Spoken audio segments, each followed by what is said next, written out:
I don't know for you, but I do love robots. I think it's so innovative, and we have plenty things to explore.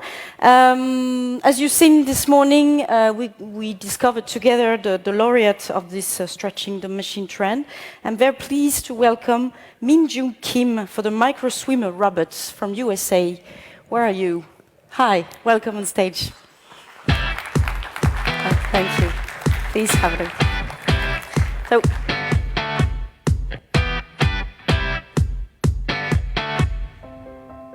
Our arteries are fragile. They can clog up, causing cardiovascular diseases. Current treatments like angioplasty or stents are complicated procedures and only effective in 60% of cases.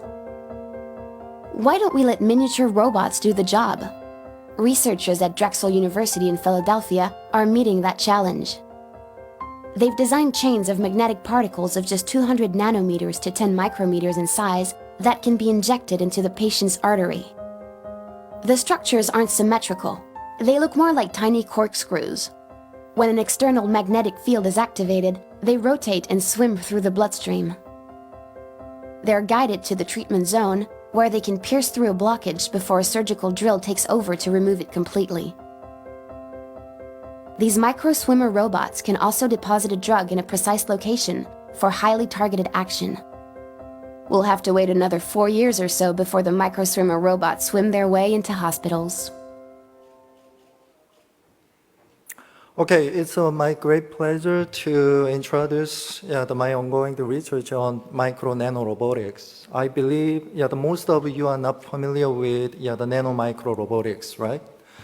So the concept of nano-micro-robotics is to control something very small in a human body to do engineering tasks such as targeted and localized drug delivery and minimally invasive surgical procedure.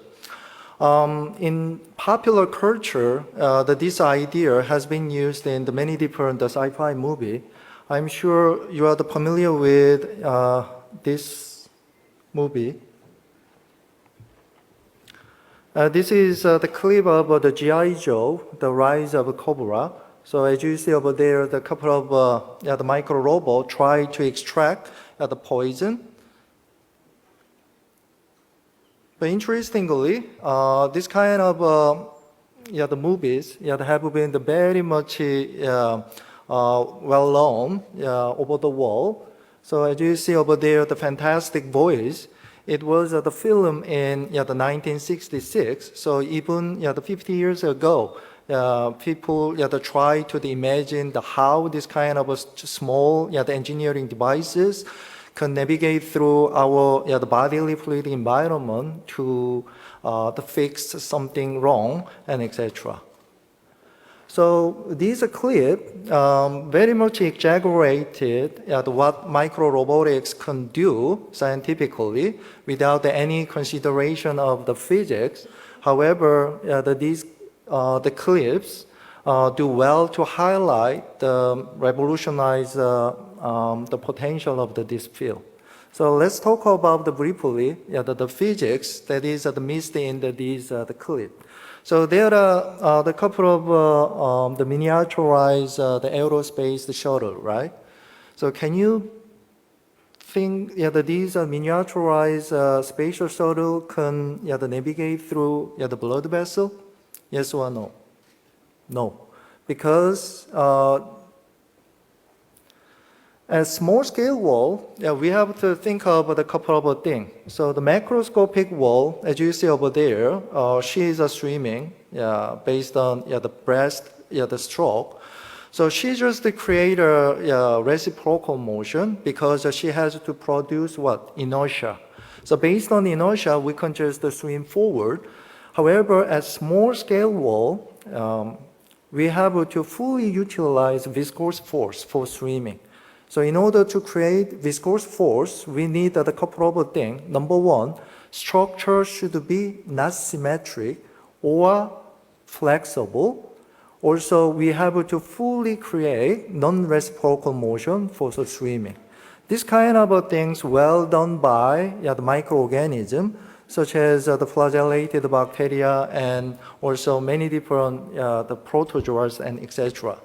So we started the understanding the mechanics of the streaming, especially as you see over there, the E. coli. So we try to understand how they can swim in a small scale wall.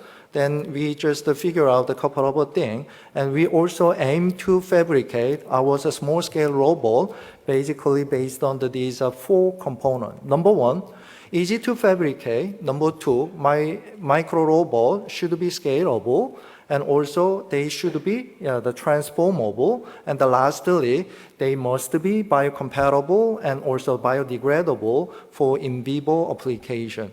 As you see over there, the bacteria, they just transform depending on their fluid environment. Fluid environment goes worse and worse. They just transform their structure to be swarmer and also the multicellular labs. So then fluid environment goes back to the nice for their living. They just also transform to get back to the planktonic state. Things like that. We actually develop idea how our micro robot could be transformable. So then we try to utilize many different small particles in a range of 200 nanometer to a couple of the micron and even the millimeter scale. So we treat these the particle. So then we also understand minimum number of the particle for streaming should be 3. Because single particle and the double particle, they just create the symmetric structure. So then eventually we cannot have the non-reciprocal motion. So then this the minimum unit of the micro streamer could be achieved docking and undocking the mechanism. So then eventually we also develop transformable micro robotics. So as you see over there, the rotating the micro robot to generate the vortices in a cold manner. The vortices can also result in translational the flow, which can produce net the propulsion. So as the controlled modality, we focused on the magnetic field, because it is a very effective way to transfer the power wireless with the ability to permeate over long range and has the low health risks for potential in vivo application. So in order to build up the vision-based the magnetic field controller system, the system consists of the imaging and also the power supply and the control system and etc. So then we introduce the 3-bit micro streamer into that 3-dimensional magnetic field generator, which is mainly operated by approximate Helmholtz configuration. So then we also build up open loop control and also vision-based feedback control, such as random roadmap tree, also the motion predict the model, and also the many different types of path planning for static and dynamic obstacle avoidance algorithm. So as you see over there, the micro robot could be steered to the programmable trajectory, and also this guy autonomously avoid static and even the dynamic obstacle. So then eventually they just do engineering work.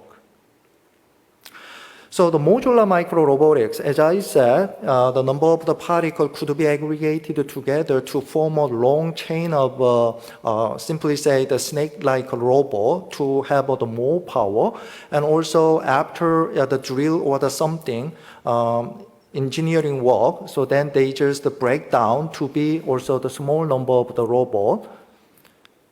So as you see over here, we start with the 3-bit micro streamer, so then they just dock with another single or the double the particle, so then eventually to be the 10-bit micro streamer. So then we introduce the certain the frequency of the magnetic field, so they can be